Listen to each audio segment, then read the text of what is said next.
Hello, today I talk about a mushroom experience I had yesterday. Yes, magic mushrooms in the forest, St. Catherine's Hill. It was very nice, and I learned a few things that I'm going to share with you today.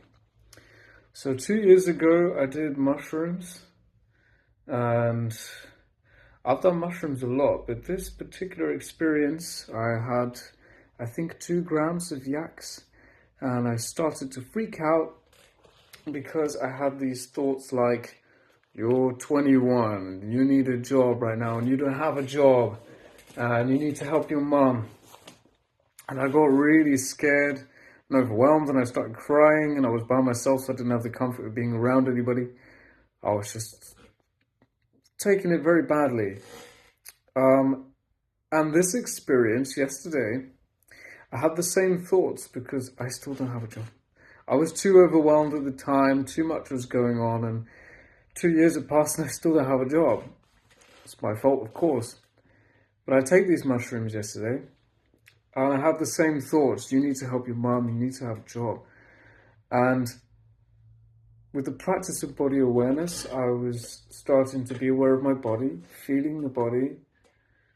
I felt that initial panic from those thoughts, but then it started to simmer down a little bit. And as it did, I started to come to a point of stillness and make this clear-minded decision that in order for me to get a job and do what I need to do, I have to go slow, because if I go fast and I tell myself that I need to do all these things at once, I need to get a job, I need to do this, I need to learn how to cook properly, I need to do this, I need to do that, all at once, it's going to overwhelm me and it's going to put me straight back into shock. And if you're back in the shock, you're not able to do anything in the shock. So it has to be to tread slowly. And so I realized that the fastest way to learn is to go slow.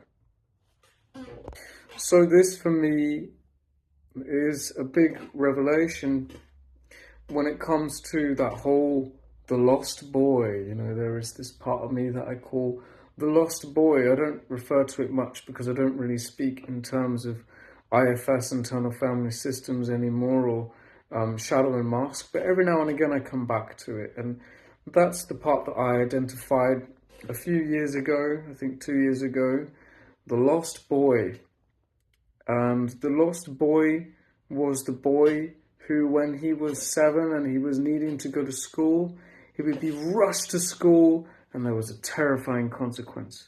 If he was not ready in time for school, his mum was so scary with eyes of fire, this dragon. Understandably so, she just wanted to go to sleep. She did night shifts, still does night shifts. And she just really wanted to go to sleep, so she had to wait for her kids to go to school in order for her to go back home and sleep, because she had to take us in the car.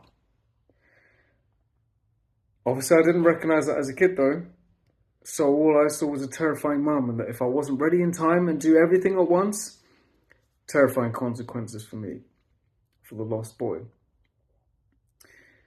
So I'm learning how to unwire from all of this. And I used to only use words of reassurance that I am okay, try to understand intellectually what's happened. But none of it ultimately made me feel any calmer about the situation.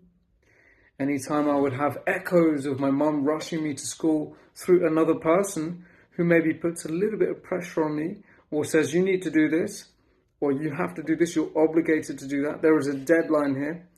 As soon as that is the case, I'm back as a child, scared of what my mum might do to me if I'm not ready on time for school. So I see the parallels very clearly, and I made that connection a long time ago. But the point of this video is really just an example of how the body awareness has actually allowed me to now start really calming down in these situations of pressure, of needing to do something, and to be able to stay clear-minded enough to go, I'm going to go slow about this.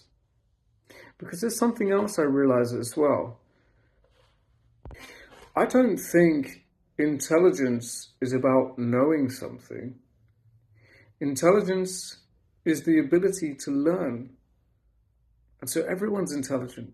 Sometimes we say, oh, you're stupid, you don't know what you're doing. So, well, that person has the capability to learn, and therefore they are intelligent. They have the ability to learn. Maybe they just haven't been exposed to that kind of thing. Maybe they weren't brought up to learn how to tie shoelaces, or they weren't brought up to learn how to cook at a young age, but they have the ability to learn. And so that's what the lost boy has to learn within me, is that it's okay to not know how to do some things, because there is always something you don't know how to do. So to learn how to feel calm in those situations where you're a beginner, you're just learning the violin. I don't know how to do the violin. Oh, fuck it, I give up. I'm supposed to know how to do this all in one go. You can't play all of the notes of one song in one go. You learn each note one by one. Like with this fucking thing. I wouldn't be able to play all the, I don't know, anything. Classic. I'm not really keen on the song, honestly, but anyway, I can't play all those notes at the same time. Not possible. Even if I play it really fast, I'm still not playing it all simultaneously. But it's just one by one. It's like, you get the picture. But I'm just saying, whoa! I'm just saying, you learn slowly, and you also put your guitar away slowly so that you don't bash it against a chair. But that's my point, really, is that on mushrooms yesterday, I was actually able to handle those thoughts. I was like, you need to have a job, you're 23 now, you need to help your mom, and 2 years ago I was crying about that, and I was like, I don't know what to do, I can't do it. But this time, I felt that initial panic, I felt myself wanting to get back into I can't do it. But I was like, okay, all right, feel the body. Just let myself settle. That survival mode started to simmer down into calmness, no longer survival mode, no longer defense mechanisms. And I was able to go, okay, this is possible to do. I just need to go slow. So that's it. Goodbye.